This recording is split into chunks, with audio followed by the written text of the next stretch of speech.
Hello guys, welcome to K blog. तो इस समय मैं हूँ पुनाई पत्थर पर, और जो कि मैं दिखाने जा रहा हूँ जो यहाँ की धान की जो फसलें हैं।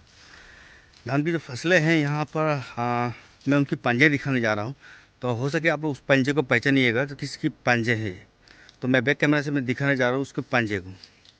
बने रहिए के ब्लॉग के साथ। यहाँ देख सकते हैं आप, बड़े बड़े पंजे हैं। अनुमान हो चुका होगा कि ये हाथी की पंजा है। उनकी पाँव की निशान है, जो कि यहाँ पर देख सकते हैं। धान की जो खेत थी, यहाँ लहलहाते हुए खेतों को यहाँ पर किस तरह से मसला गया हुआ है, देख सकते हैं। यहाँ पर काफ़ी मात्रा पर यहाँ पर बर्बाद कर चुका है यहाँ हाथी ने। देख सकते हैं यहाँ काफ़ी दूरी तक मैं दिखा रहा हूँ, जो कि ये देख सकते हैं। धान कोई नामो निशान नहीं है यहाँ पर, जो कि खड़े पेड़ हो। पूरे की पूरे यहाँ तौहीन, मतलब सर्वनाश कर दिया यहाँ पर। तो इस तरह से अगर यहाँ इस तरह से सर्वनाश करेंगे, यहाँ किसान जो है, जो हमारे किसान जो क्या खाएंगे। देख सकते हैं यहाँ पर हाथी की जो पाँव की जो छाप है कितनी बड़े बड़े हैं यहाँ पर। ये देख सकते हैं।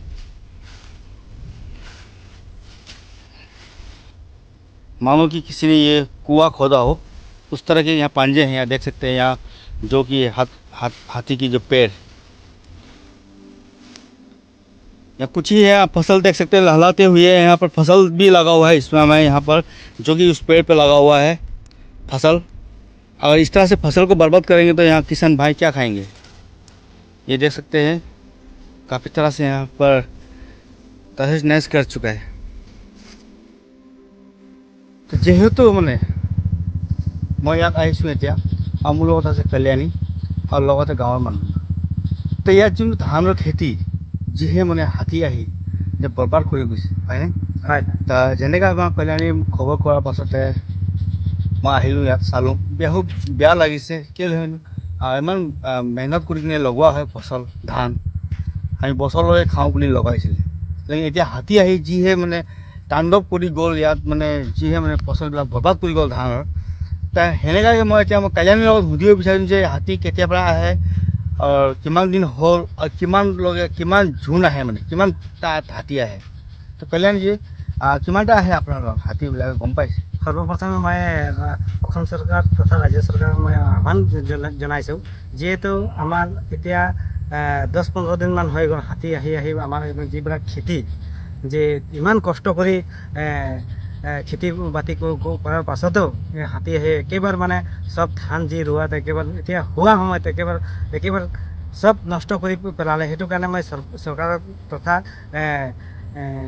মই আহ্বান জনাইছোঁ, তথা ফৰেষ্ট ডিপাৰ্টমেণ্টক মই আহ্বান জনাইছোঁ, যিহেতু যিসকলৰ যি ক্ষতিপূৰণ হৈ গৈছে সিহঁতক মানে অতি সোনকালে যে চৰকাৰে অনুৰোধ কৰি যিবিলাকৰ একেবাৰে মানে ব্যস্ত নষ্ট কৰি একেবাৰে চব শেষ কৰি ধ্বংস কৰি পেলালে। সেইটো কাৰণে যিবিলাক একেবাৰে নষ্ট হৈ গৈছে সিহঁতক অতি শীঘ্ৰে ৰাইজে অলপ চৰকাৰক মই আহ্বান জনাইছোঁ, যিহেতু যিবিলাক ইমান কষ্ট কৰি খেতি নষ্ট হোৱাৰ পাছতেও যে এতিয়ালৈকে আমাৰ যি ফৰেষ্ট ডিপাৰ্টমেণ্ট আছে এতিয়ালৈকে আমাক একো সাহৰি দিয়া নাই।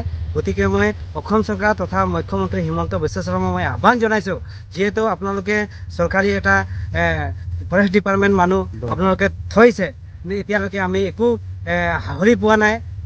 এই কালি পৰহি অৱগত আমি কৰিব বিচাৰিছোঁ, ৰাইজৰ মানুহ গৈ ফৰেষ্ট ডিপাৰ্টমেণ্টক অনুৰোধ জনাইছিলে, যিহেতু এতিয়ালৈকে সিহঁতে সম্পূৰ্ণ কথাটো কোৱাৰ পাছতে সিহঁতে ফৰেষ্ট ডিপাৰ্টমেণ্ট ৰেঞ্জাৰে যি কথা ক'লে যে আমি যি দিবলগীয়া আমি পঠাই দিম, লেকিন মণ্ডলে যিবিলাক দিবলগীয়া সেইটো কিমান দিনত পাছত দিব কিমান নাই সেইটো আমি নাজানো বুলি তেনেকুৱা আমি খবৰ পালোঁ।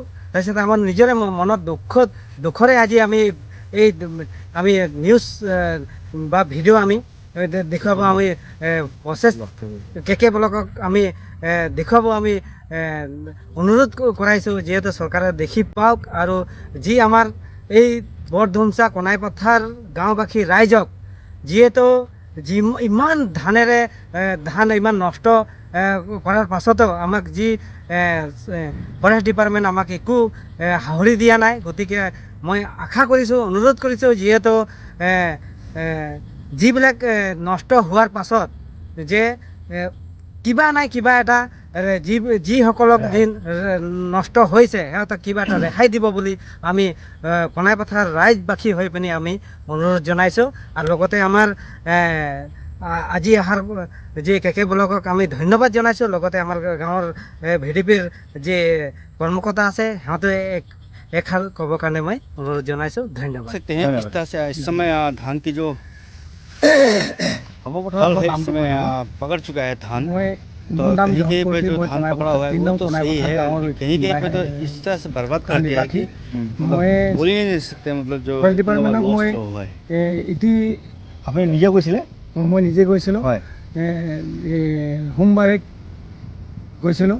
সোমবাৰে গৈ কিনি আমি যিখিনি ক্ষতিপূৰণ আমাৰ নষ্ট হৈছে সিহঁতৰ এপ্লিকেশ্যন এটা দিছোঁ। তাত এতিয়া এই ৰেঞ্জাৰ অফিচত ক'লে যে ছাৰতো নাই, ছাৰ পাহাৰলৈ গৈছে। তাৰপাছত ছাৰে আহিলে যিটো আমাৰ কাম আছে আমিতো ইয়াত নথওঁ, এইটো আমি মণ্ডল অফিচত পঠাই দিওঁ।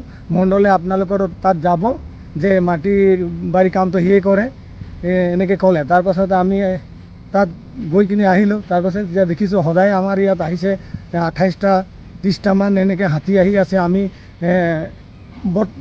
মানে অকল আমাক ফটকাহে মানে 2 পেকেটমান দিছিলে। আৰু আমিতো ইমান ঝাঁক হাতী খেদিবৰ কাৰণে অসুবিধা হৈছে। যদি আমি অনুৰোধ কৰোঁ যে অসম চৰকাৰকো যে আমাৰ যিখিনি এতিয়া বৰ্তমান ক'ব গ'লেতো আমাৰ হাতে পৰ্যন্ত নাই আৰু আমি সিহঁতকতো খেদিব নোৱাৰোঁ। সেইকাৰণে আমি অনুৰোধ কৰোঁ যে অসম চৰকাৰক যে যি মানে ফৰেষ্ট ডিপাৰ্টমেণ্টৰ যিখিনি কাম কৰি আছে তেওঁলোকক ইয়াত মানে পঠায় আৰু যেনেও আমাক যিটো খেতি নষ্ট কৰিছে হাতীয়ে সেইবিলাকক অলপ মানে সিহঁতি আহি চাই দিয়ে। আৰু আমাৰ যিখিনি দৰিদ্ৰ সীমাত যিকেইটা মানুহ আছে খেতি কৰিছে বসবাস কৰি খাই আছে শান্তিৰূপে, এইবিলাকক মানে কি অনিষ্ট হৈছে এইবিলাকক মানে অলপ মানে চাই দিব বুলি মই আশা কৰিছোঁ। আৰু অসম চৰকাৰক মই ইমানে সুখীয়াই দিব বিচাৰিছোঁ যে আমি ন্যায় হিচাপে আমি মানুহ হিচাপে আমি খাব বিচাৰিছোঁ। অসম চৰকাৰে আমাক অলপতো চাই দিব বুলি মই আশা ৰাখিছোঁ। আৰু যদি আমাক অসম চৰকাৰে যদি আমাক চায় আমি অসম চৰকাৰকো নেক্সট পৰ্যায়তো আমি চাম বুলি মই বাধ্য কৰিছোঁ। আৰু যদি আমাক নেচায় তেতিয়াহ'লে কি কৰিম? আমাৰতো উপায় নাই, আমাৰতো কোনো হেৰি নাই, আয় উপায় নাই। চৰকাৰে আমাৰ আয় উপায়, চৰকাৰে যদি আমাক নিদিয়ে আমি ক'ৰ পৰা খাম? হয় নহয়? সেইকাৰণে আজি আমি দৰিদ্ৰ যিখিনি দুখীয়া ৰাইজ আছোঁ এইবিলাকক যিখিনি ক্ষতিপূৰণ নষ্ট হৈছে চৰকাৰে মুঠতে অলপ চকু মেলি চাওক বুলি মই আশা সহায় দিয়ক বুলি মই আশা ৰাখিছোঁ। মই ইমানে কৈ নমস্কাৰ জনাইছোঁ। ধন্যবাদ। ধন্যবাদ।